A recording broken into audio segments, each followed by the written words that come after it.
What are mantras? Mantras are also vibrations. Mantras are specific vibrations. They are very powerful. They are the link between the material world and the subtle level of spiritual existence. That's why they are called mantras. They are the link. No, the mantras have power only when there is silence. So many people simply chant mantras, it doesn't produce the desired results. No, because it's on the surface, There may be so much of lightning in the sky, but it is not going to help you to connect the electricity in your home because it's not connected. You may have wire at home, but if it's not plugged into the source, then there is no electricity. Similarly, mantras are there unless and until it is connected with the spanda, the deeper vibrations of the being, of the self. They remain ineffective. And in mantras, there are good mantras and there are bad mantras. The good mantras are those who are the benevolent mantras. And the bad mantras are those, do wrong to others. There are mantras for that also. Bad mantras are the black magic, one calls it black magic, this and that. So, those are bad mantras which are used to harm others. Even that needs samadhi. Without samadhi, it's not effective. The one who experiences deep serenity in samadhi, deep inside, will not use bad mantras at all. Why would you use? Never. And those who use it, they don't have samadhi. In ancient days, people used to use these mantras to protect the kingdom, to protect the population, to protect people from aggressions. Then they used to use those things. But only who? Those who have deep samadhi can make the mantra powerful and fruitful. Otherwise it has no impact. When the life is there, when a person is alive, then the limbs work. Correct? If I am lifting the hand, means that there is this spirit inside. That is why it is making me lift the hand.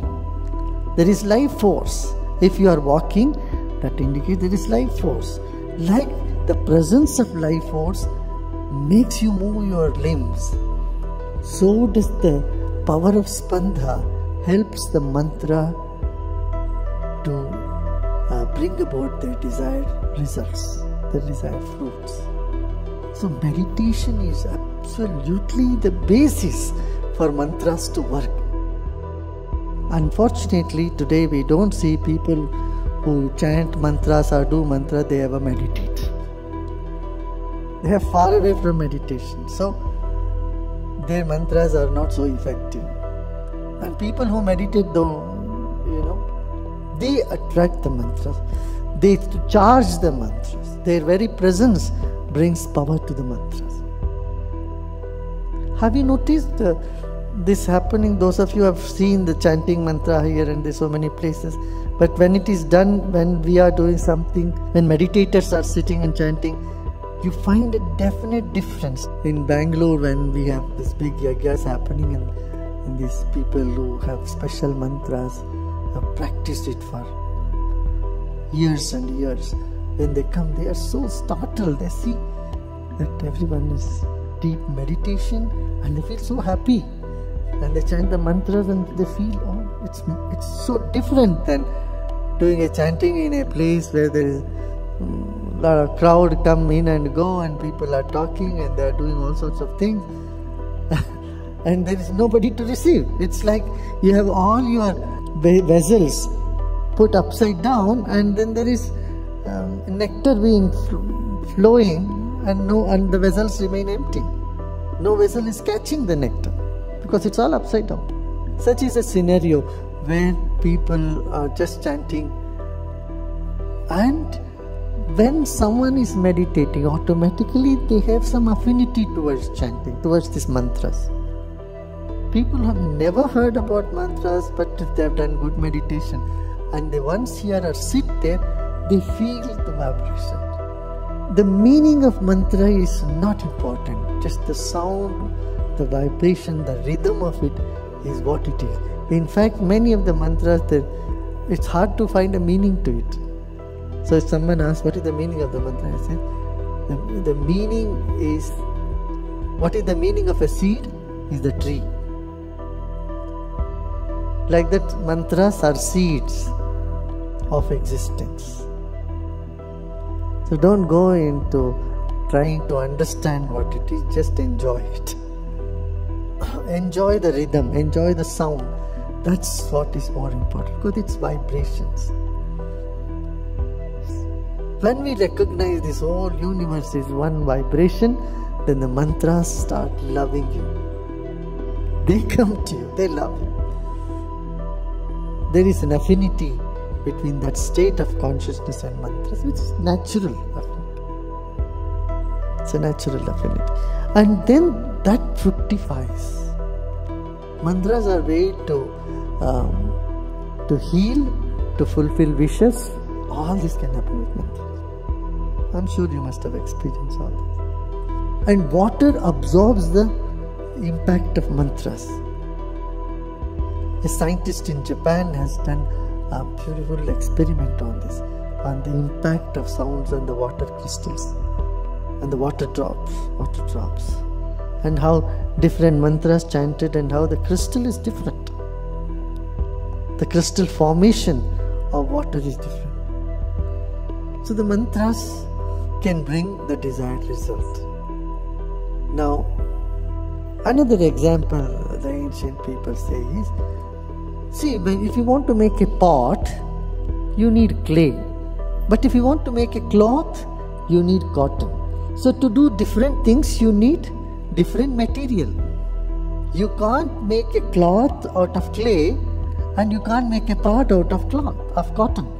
So for different things in the material world, you need different material. To create different things, you need different material. You want to make pasta, you need wheat. You can't create pasta out of nothing or just vegetable. So you need grains. So different objects are essential to create different things in the material realm. But with mantras, in one mantra you can do everything. I said, in the mantra, that doesn't apply in the field of mantra. From one electricity, you can heat the room, you can bring light, you can have the air cool, you can have the fan run, and you can have entertainment on the television also. All through one electricity. Do you see what I'm saying? If there is electricity, you can do everything. Like that, any mantra, whatever mantra you have, is good enough to bring whatever your desired results are. So Gat and Pat. Gat is the pot and Pat is the cloth. For that you need different materials. But when it comes to mantra, in one mantra you can do both. So mantras transcend the division of material existence. So that is why it is so close to the absolute. Very close to the absolute. And yes, there are different mantras also, but that is secondary. Just with one Om Namah Shivaya, you can get everything done. And say, okay, no, you want to have Om Namo Narayana. Okay, that is also there. And even that one is good enough. So one mantra does all the other jobs. So with that you can bless, you can wish, your wishes can be fulfilled through the mantra. The mantra japa, how it should be done, when it should be done? After a deep meditation. In fact, the way to do japa is sandwich it between two meditations. This is how it should be done. In the beginning of any japa, they say meditation. The ancient days, they were just leaving a space, empty space called meditation. And later on, people didn't understand, so they started filling it up with some verses there. The intellectual scholars, they don't many times understand what is emptiness. what is meditation. All they know is words. So they started filling it up with words. Actually, meditation and then mantra chanting and conclude again with meditation. This is the real procedure of any japa. Hardly anyone follows that. So when you say meditation, they chant one song for meditation also. One shloka there also. So it's important to experience the nothingness in order for mantras to get charged. That is why whenever in India, in the Hindu temples and all, they do any yajna, they want Guru to come there. A Gurudev who is into yoga, meditation, in their presence only it fructifies. This is the belief